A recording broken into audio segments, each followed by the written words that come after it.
Bienvenue sur Africa 24 dans cette nouvelle édition du Morning News. Voici les titres de l'actualité.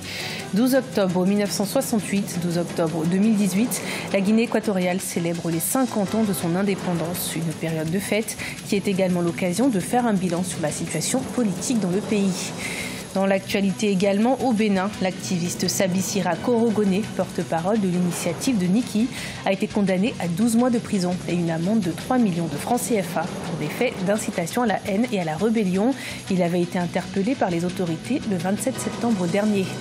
Et puis en fin d'édition, nous irons à la rencontre de l'artiste ivoirien Tikenja Fakoly en pleine préparation de son 11e album prévu pour mars 2019. L'artiste annonce d'ores et déjà un album qui réunira des personnalités de tout horizon. Mais tout d'abord, au Sénégal, à quelques mois du scrutin présidentiel de février 2019, la tension est vive au sein du Parti démocratique sénégalais. L'ancien président de la République et actuel secrétaire général du parti, Abdoulaye Wade, réclame désormais la démission du président de son groupe parlementaire, le maître Madické Niang.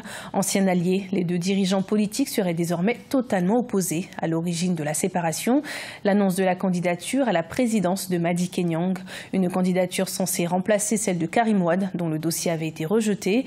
Mais pour l'ex-président Abdoulaye Wade, il s'agirait plutôt d'un acte de dissidence orchestré par le chef de l'État, Macky Sall.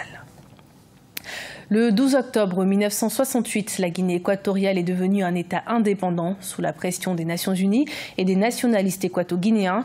L'Espagne accordait son indépendance au pays. 50 ans après cet accord, comment a évolué la politique en Guinée équatoriale? Des éléments de réponse avec Vina Nodin.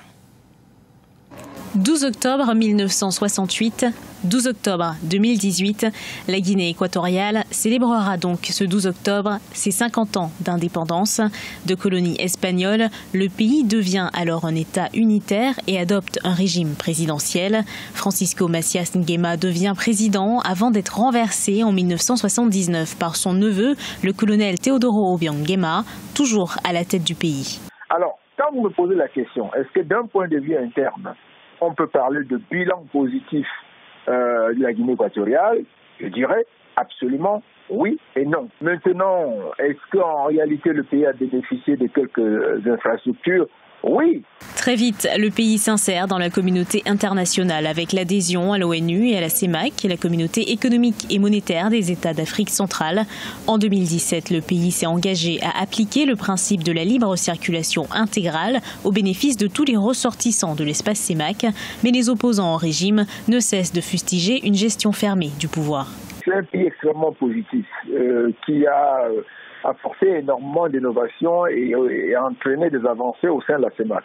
Même d'un point de vue sous-régional, au sein de l'Union africaine, la Guinée équatoriale s'est mise à jouer un rôle extrêmement important. Depuis le 1er janvier 2018, le pays occupe un siège de membre non permanent au Conseil de sécurité des Nations Unies. Le chef de l'État tente de placer le pays au rang de leader sur le plan régional. Fort de sa stabilité, sa sécurité et de ses infrastructures, le pays a déjà accueilli 2 sommets de l'Union africaine.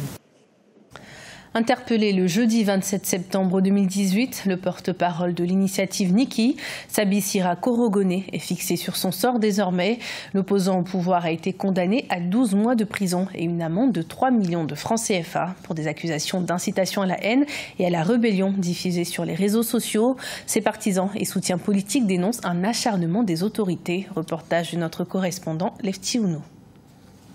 Le jeune activiste béninois Sabissira Korogone a écopé de 12 mois de prison et d'une amende de 3 millions de francs CFA à la suite de sa comparution ce mardi 2 octobre 2018 devant le tribunal de Cotonou.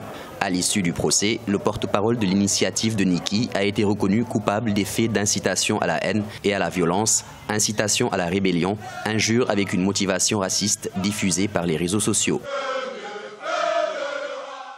Il lui a été reproché l'infraction de provocation à la haine et à la violence sur le fondement de l'article 552 du Code numérique.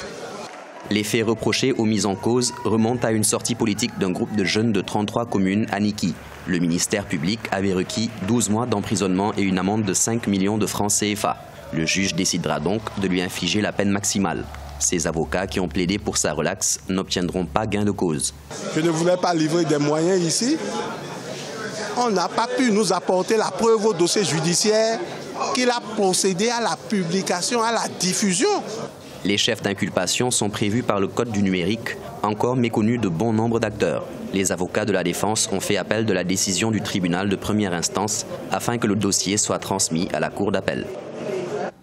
Le Togo et le Bénin ambitionnent d'étendre leurs zones économiques exclusives et c'est dans ce cadre qu'ils ont conjointement déposé auprès de l'ONU un dossier d'extension de leur plateau continental. En plus de la pêche, plusieurs autres secteurs pourraient bénéficier de cette extension, notamment l'hydrocarbure et la recherche de métaux rares. Un grand oral prévu en début d'année 2019 devant la commission de l'ONU chargée de la délimitation des frontières maritimes. La Banque mondiale a accordé un don de 53 millions de dollars américains, soit 30 milliards de francs CFA à la Centrafrique dans le cadre du projet d'appui et de renforcement du système de santé. Une initiative qui ambitionne d'accroître l'utilisation et d'améliorer la qualité des services de santé. Le programme vise plus particulièrement les femmes enceintes et les enfants de moins de 5 ans, ainsi que les victimes de violences. Au total, ce sont 392 établissements de santé dans 15 districts sanitaires, dont 20 hôpitaux de district, qui seront directement soutenu par ce programme. Pour les besoins de l'enregistrement de son 11e album, dont la sortie est prévue en mars 2019, l'artiste ivoirien Tiken Jah Fakoly se trouve actuellement à Abidjan, en Côte d'Ivoire. La future œuvre du reggaeman, qui n'a pas encore de titre, va réunir plusieurs autres artistes venus d'Afrique et de Jamaïque. L'un des objectifs visés est de servir de plateforme aux jeunes musiciens en devenir. Plus de détails avec Marcel Farber-Maroun.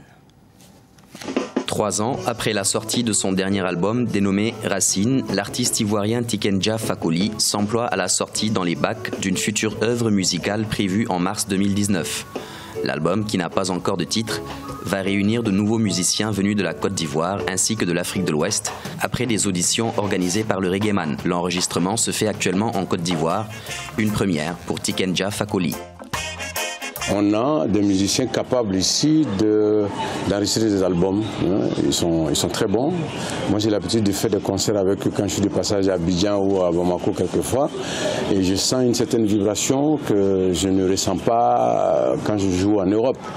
Connu pour sa préoccupation de la situation sociopolitique en Côte d'Ivoire et en Afrique, l'auteur du titre « Le pays va mal » ne manquera pas une nouvelle fois de dénoncer les inégalités de la société dans ce nouvel opus. Ce sera également l'occasion pour lui de donner la possibilité à de jeunes musiciens en devenir d'étaler leur talent. Donner la chance à ses jeunes frères, c'est quand même quelque chose de grand. Ça, vraiment, c'est comme ces gens, il a fait quelque chose de grand pour nous, quoi, disons. Parce que participer à un album d'un chute international, vraiment, c'est chapeau à lui, quoi. Exilé au Mali lors de la crise de septembre 2002, Doumbia Moussa Fakoly, de son vrai nom, retourne en Côte d'Ivoire en 2007. Il lance en 2009 une campagne intitulée « Un concert, une école ». En partenariat avec des institutions ou associations, il finance la construction d'une école dans le village de Touroni, à 30 km d'Odjéné, sa région natale, ainsi qu'un collège à Djanké au Mali, non loin de Tombouctou. Ce journal a été préparé par l'ensemble de la rédaction. Merci de votre fidélité. Retrouvez dans un instant une nouvelle édition de l'information sur Africa 24.